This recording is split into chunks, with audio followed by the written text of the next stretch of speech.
চন্দ্রহাসির বিল। রাত তখন 10:30। শহরের কোলাহল পেরিয়ে অরণ্য ঘেরা ছোট্ট একটি গ্রামে পৌঁছেছে অর্ণব, এক খ্যাতনামা ফটোগ্রাফার। তার সাথে রয়েছে রুদ্র, তার প্রিয় বন্ধু ও সহকারী। এই ভ্রমণের উদ্দেশ্য প্রাকৃতিক সৌন্দর্য আর রহস্যময়তার মিশেলে পরিচিত চন্দ্রহাসির বিলে রাতের দৃশ্য ক্যামেরাবন্দি করা। গ্রামবাসীদের কথামতো বিলটি একসময় ছিল এক রাজকন্যার স্নানের স্থান। কিন্তু এক রাতে রাজকন্যা চন্দ্রহাসি সেই বিলে ডুবে মারা যায়। তারপর থেকেই সেখানে অদ্ভুত ঘটনা ঘটতে শুরু করে। অনেকে বলে পূর্ণিমার রাতে বিলের জল যেন রক্তের মতো লাল হয়ে ওঠে, আর ভেসে ওঠে এক নারীর হাসির আওয়াজ।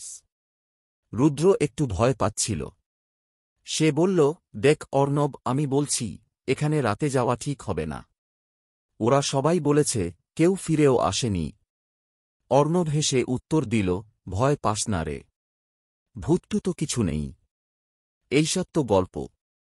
তারা দুজনে রাত 11টায় ক্যাম্প তৈরি করল বিলে পৌঁছে। চারদিক শুনশান, শুধু বিলের ওপারে মাঝে মাঝে ঝোপের ফাঁকে কিচকিচ শব্দ, যেন কেউ হাঁটছে জলের ওপরে। রাতের আকাশে পূর্ণিমার আলো পড়েছে বিলে, আর সেই আলোয় দেখা যাচ্ছে হালকা ধোঁয়া উঠছে জল থেকে। হঠাৎ করে ক্যামেরার লেন্সে এক অস্পষ্ট নারী অবয়ব ধরা পড়ল। সে ছিল সাদা কাপড়ে মোড়া, মাথা নিচু করে দাঁড়িয়ে জলের উপর। রুদ্র ভয়ে পেছনে সরে গেল। অর্ণব ফোকাস করে ছবি তুলতে গেল, কিন্তু ক্যামেরা নিজে থেকেই বন্ধ হয়ে গেল। এক মুহূর্তে বাতাস ঠান্ডা হয়ে উঠল।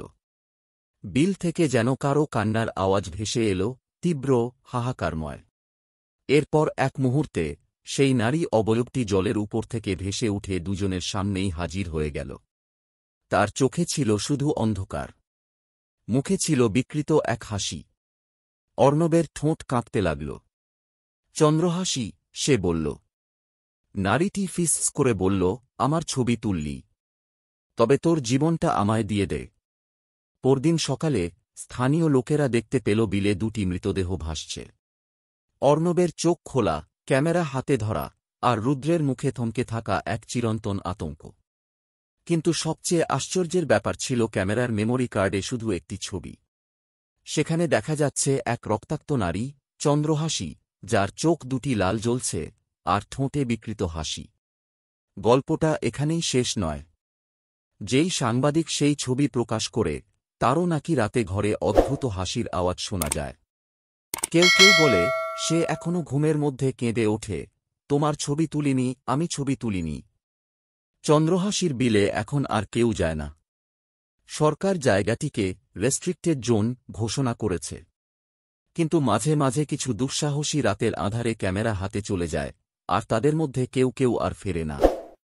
যদি কখনো পূর্ণিমার রাতে কেউ ওই বিলে যান, তবে শুনবেন হালকা জলের ছপছপ আওয়াজ, আর দূরে কোথাও এক নারীর মিষ্টি অথচ ভয়ানক হাসি।